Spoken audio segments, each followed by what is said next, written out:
150. Laka.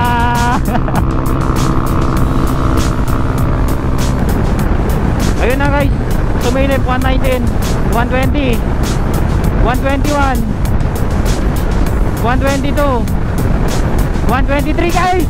What? 124. Oops, teka, bago ka magpatuloy sa aking video, huwag kalimutang mag-like, comment, subscribe. Hi guys, bago tayo magpatuloy sa ating video, kung mahilig kayo sa mga pictures or magpa-picture or mga family pictures, pwede kayo mag-visit sa Quick Pick Studio, second level, Robinson, Santiago. Dito sa Quick Pick guys, ito yung self-shoot photography na kung saan ikaw lang din yung magpipicture sa loob ng studio. Hawak mo yung maliit na remote tapos magpipicture ka. And pwede kang mamili sa package nila. So meron silang budget package, 249 pesos. Ito yung pinaka budget package nila. And meron silang basic package, 399 pesos. And 599 pesos para sa regular package nila. And ayan guys, nandyan lahat yung information para sa mga gustong mag-avail at mag-inquire. Visit kayo sa Facebook nila. Alright? Hi guys, another day, another tutorial ulit tayo sa ating Click 125. Last video natin ay nag-tutorial tayo about dito sa ating braking system. And maraming salamat sa mga nanood at sumuporta sa ating video. Ngayon ay tuturo naman natin kung paano tayo nag-set up ng ating CVT. Hindi ko ini-encourage na panoorin ng mga marurunong na, lalong-lalo na yung mga mekaniko na may experience na talaga sa pagtutune ng CVT. Bali kung gusto nyong makisawsaw sa usapang CVT, pwede kayo mag-comment ng mga knowledge nyo about dito sa CVT tune. Alright, so guys, eto nga pala yung gamit nating impact wrench. So nabili natin yan sa Shopee. And eto yung brand niya ay Rheem. May mga kasama na rin siyang mga socket. Maganda kapag may ganito kayong gamit guys, kasi kapag gusto nyong mag-set ng inyong CVT, kaagad-agad nyo lang mabubuksan yung inyong panggilid. Kasi kapag pupunta pa kayo sa mga motor shop, malaking abala pa sa inyo, lalong-lalo na kapag may mga nakapila. So hindi nyo na kailangan pang maghintay. Etong video na to ay ginawa natin para sa mga beginner at sa mga laging nakasubaybay sa ating video. Laging nagtatanong sa atin, boss, ano yung setup mo? Boss, ano yung magandang spring? Ano yung magandang bell para hindi mag-dragging? So dito, iisa-isay na natin. So unang-una guys, babaklasin muna natin yung ating CVT cover. So may mga bolts dito na dapat mong ingatan kapag tatanggalin. Kasi kapag once na lost thread yan, pwede naman sigurong gawa ng paraan, pero masyadong hassle pa kapag na-lost thread yan, di ba? Kasi ilalaan mo pa yung time mo para ipa-machine shop, ipabunot yung na-lost thread na tornilyo. Pero kapag gamit mo yung ganitong impact wrench, safe na safe to kapag marunong kang gumamit. Kasi meron naman tong left and right, meron siyang push button. Kapag pinush mo sa left, yung paikot niya ay pampaluwag. And kapag sa right naman, kapag pinush mo yun ay maghihigpit. So meron din siyang high and low, pwede mong i-adjust yan. Kapag maghihigpit kayo sa side cover guys, ay dapat gamitin nyo lang yung low. And sa ating side cover naman, hindi naman kailangan mahigpit yan. So kapag naghihigpit kayo, saktong higpit lang. So unang-una, kapag magtatanggal kayo ng panggilid nyo guys, unahin nyo yung drive face, tapos isusunod nyo yung bell, and hilain nyo lang yung belt at yung clutch assembly. Bali ang naglalas dito na tanggalin ay yung ating pulley. So dyan sa pulley, dyan nakalagay yung ating flyball, backplate, and yung ating bushing. So kapag natanggal nyo na lahat yan guys, ibig sabihin nakalas nyo na lahat yung ating panggilid set, di ba? So bali itong gagawin natin ngayon ay ituturo ko lang sa inyo kung paano ako nag-tune ng flyball natin. Kapag nagko-combi tayo, ganito lang yung tamang gagawin natin. So yung current na combi natin dito, ito yung na-try natin na i-top speed. So nakapag 120 tayo dito sa combi na to. Ito yung 1012 na JVT at King of Drag na flyball. So depende naman sa inyo.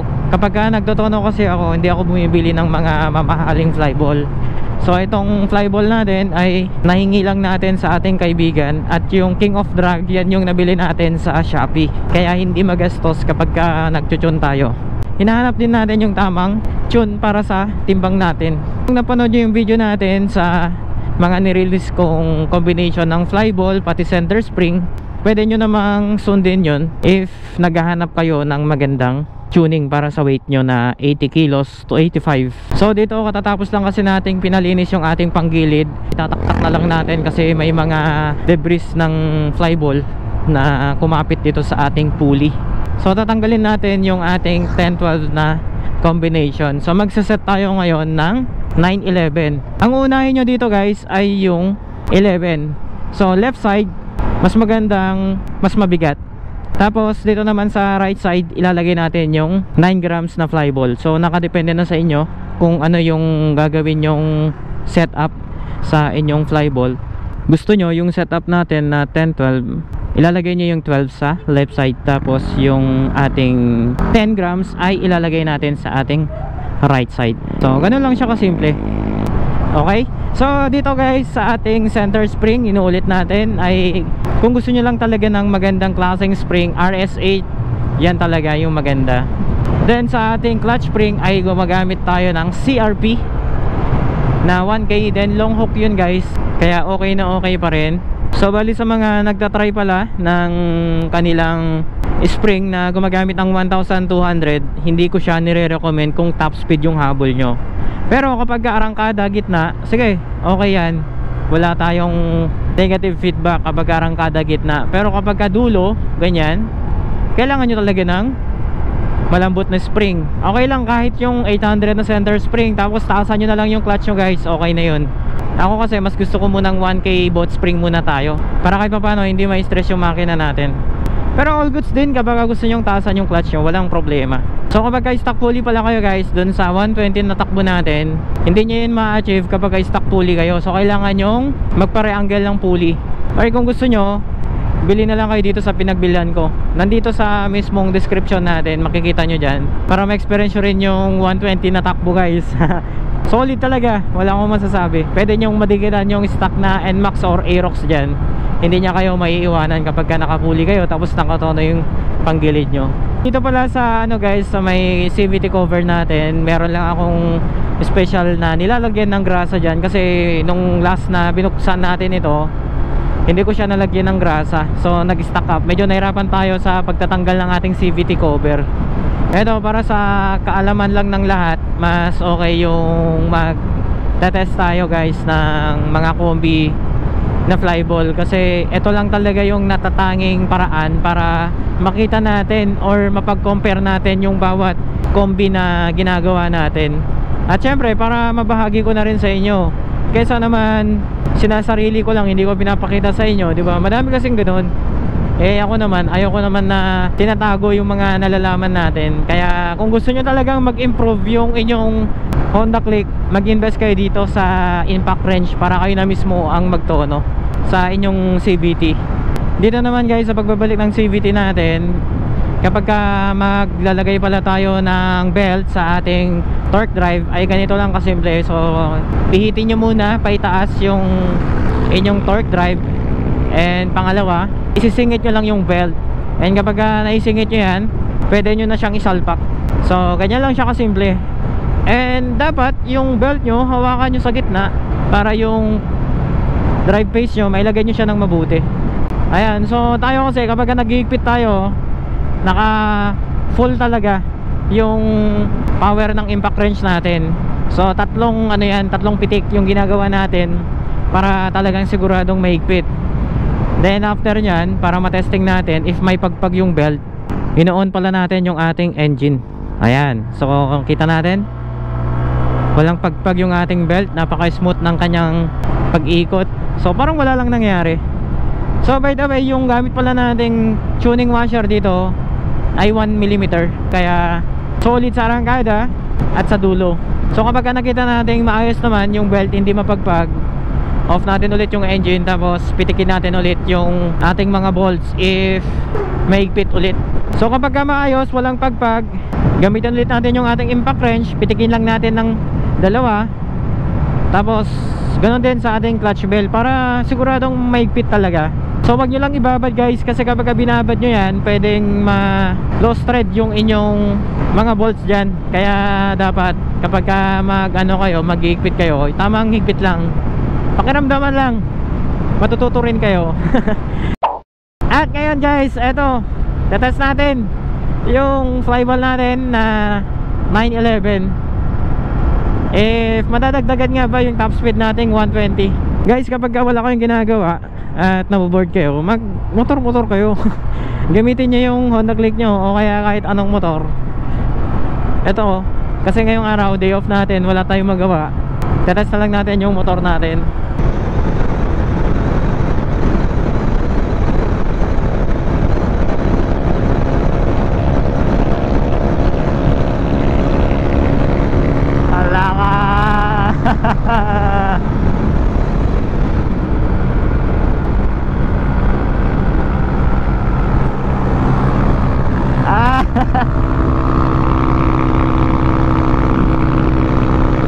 Hindi niya tayo maiwan. Dalawa sila. Alaka.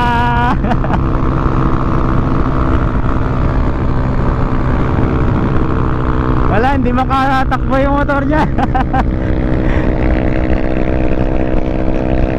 Flash 150. Wala, ayaw niya biritin. Oh.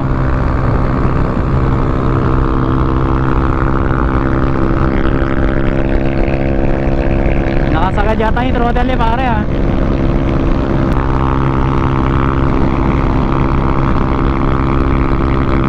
Ala. Hindi niya tayo maiwan.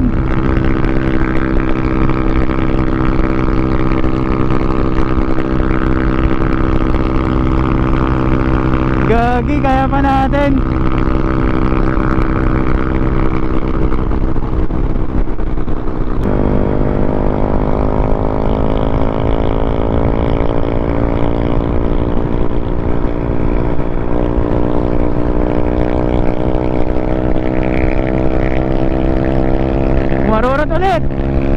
Marurot ulit.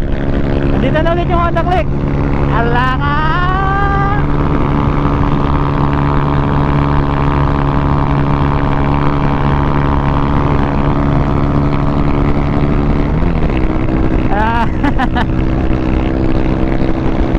Oh.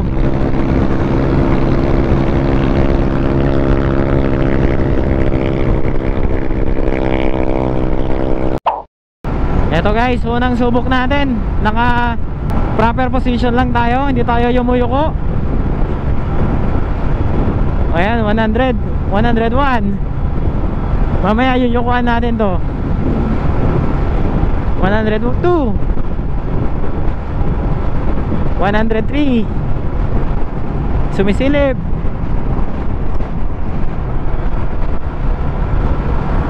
So try natin yukuan guys.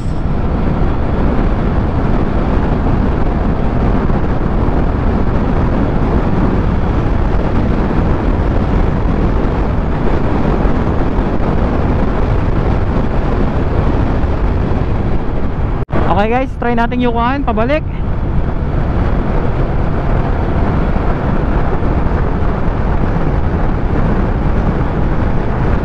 Oh 7, 110, 111, 115, 116. Ayun na guys, sumilip. 119, 120, 121, 122, 123 guys. What? 124, 125. Sumilip ang 125, 123. Okay guys, so let's go.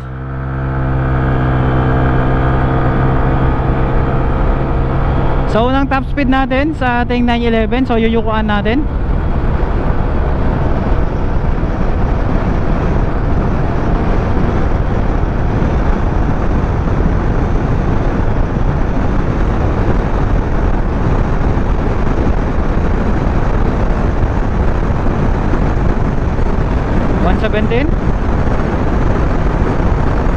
Ayun na, 120 guys. Sumilip 121, 122,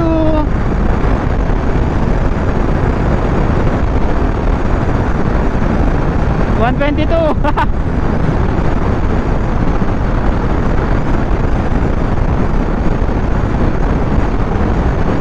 122, 123.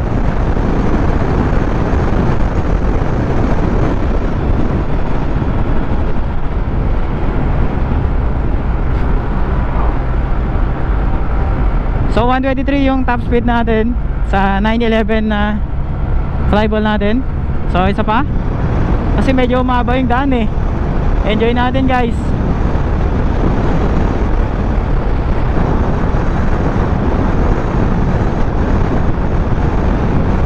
Nahirapan, paakyat.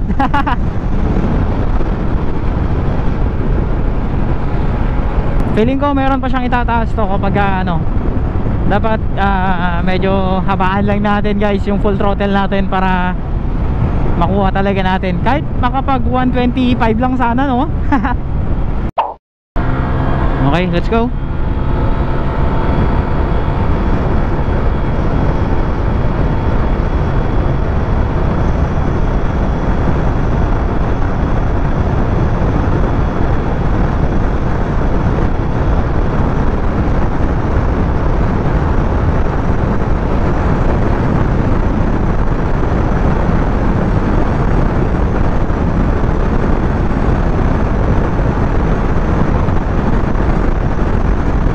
Yun lang, bigla lumakas yung hangin.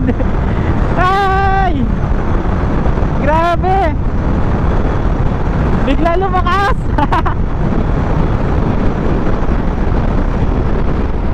Okay, so magipilit. Isa pa! Isa pa! Isa pa! 120! Sumilip.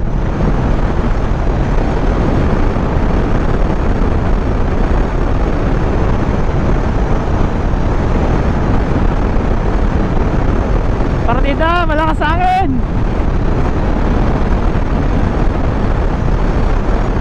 Ayan o, straight o.